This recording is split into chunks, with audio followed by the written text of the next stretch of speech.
Bonjour à toutes et à tous, dans cet épisode de Se lancer dans la vidéo, on ne parlera pas de caméra, mais de quelque chose de tout aussi important, les objectifs. Dans cette vidéo, on va aborder les critères principaux pour choisir un objectif sans trop rentrer dans les détails. En attendant, si vous êtes perdu parmi tous les objectifs disponibles, cette vidéo est pour vous.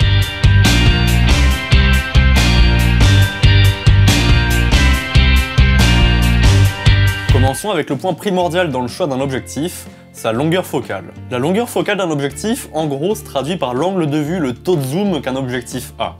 Par exemple, sur un capteur relativement gros, un 10 mm a un angle très large, un 200 mm a un angle très serré, et un 50 mm sera entre les deux. Si je précise que c'est sur un capteur relativement gros, c'est parce que le crop factor joue beaucoup sur l'angle perçu de l'objectif. D'ailleurs, instant promo, si vous n'êtes pas totalement au point sur le crop factor, je vous conseille cette vidéo. Si votre objectif a deux longueurs focales indiquées, comme un 17-40 mm par exemple, ça veut dire que c'est un zoom. L'objectif couvre donc toutes les focales de 17 à 40 mm.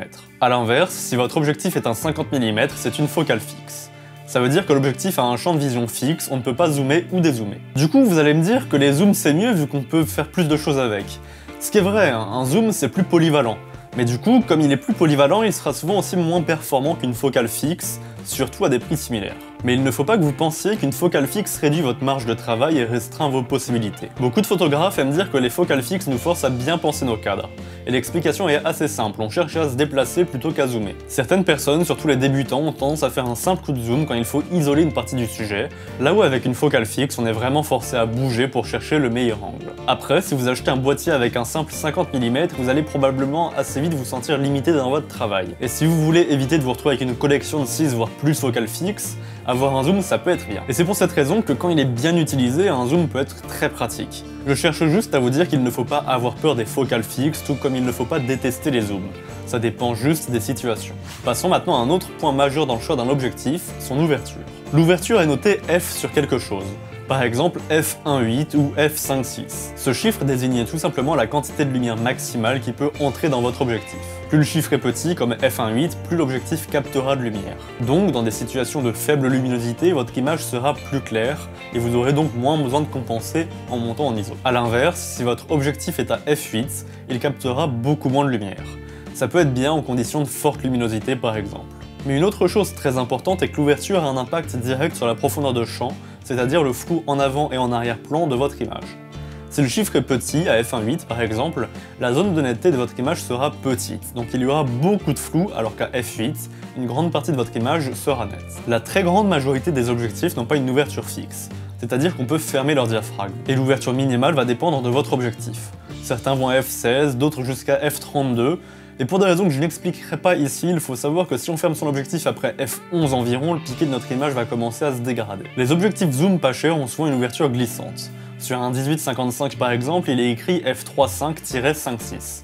Ça signifie qu'à 18 mm, l'objectif a une ouverture maximale de f3.5 et à 55 mm qu'il n'ouvre qu'à f5.6 au maximum. En dehors des gros zooms avec des formules optiques assez complexes, la plupart des objectifs milieu et haut de gamme sont constants sur toute leur plage focale. En vidéo c'est très pratique car par exemple, si j'expose mon image à f4 à 55 mm sur mon 55-250 qui a une ouverture de f4 à 5.6, puis si je veux faire un plan serré à 250 mm, moins de lumière va taper le capteur vu qu'il n'ouvrira plus qu'à 5.6. Je vais donc perdre du temps à refaire l'exposition de mon image, et en plus je vais certainement devoir monter en ISO, ce qui peut générer plus de bruit. Alors que sur mon 70-200, je peux rester à f2.8 sur toute ma plage focale.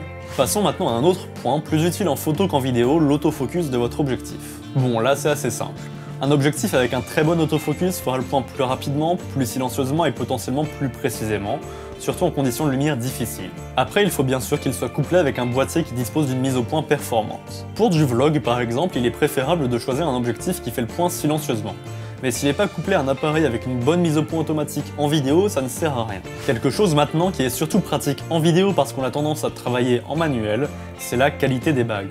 Pour faire la mise au point en manuel, une bague de poing qui a une course assez longue, c'est-à-dire qui ne passe pas de l'infini à la distance minimale de votre objectif sur une minuscule rotation, qui va peut-être avoir une course de moins 180 degrés, va vous aider à être précis. Mais en plus, pour avoir un mouvement fluide, il faut que votre bague ne soit pas trop molle, donc qu'elle ait une certaine résistance. Pour la prise en main de votre objectif, des bagues bien placées et surtout assez larges peuvent être pratiques aussi bien si vous voulez utiliser votre caméra à la main, que si vous souhaitez adapter un follow focus.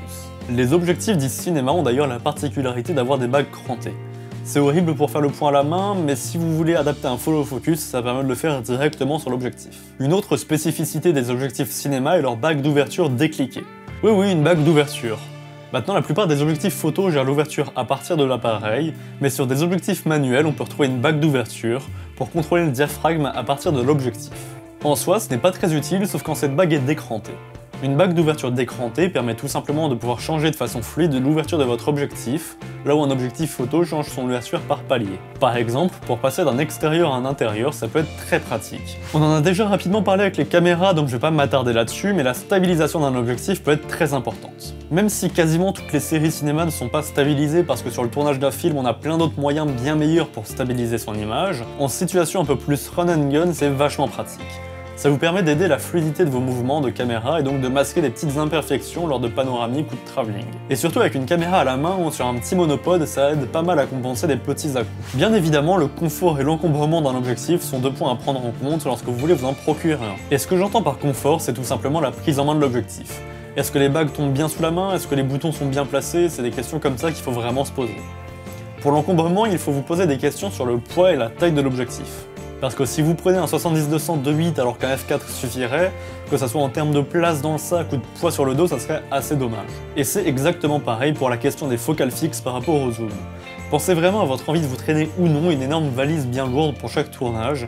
Ça peut être bien, mais ça dépend de ce que vous voulez faire et de comment vous voulez le faire surtout. C'est d'ailleurs aussi pour ça que personnellement j'adore mon Sigma 1835 f1.8.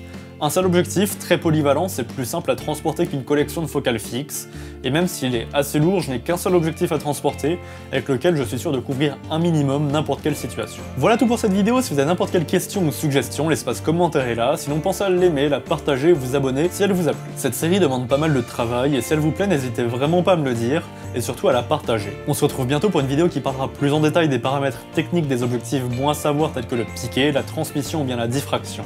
Allez, salut!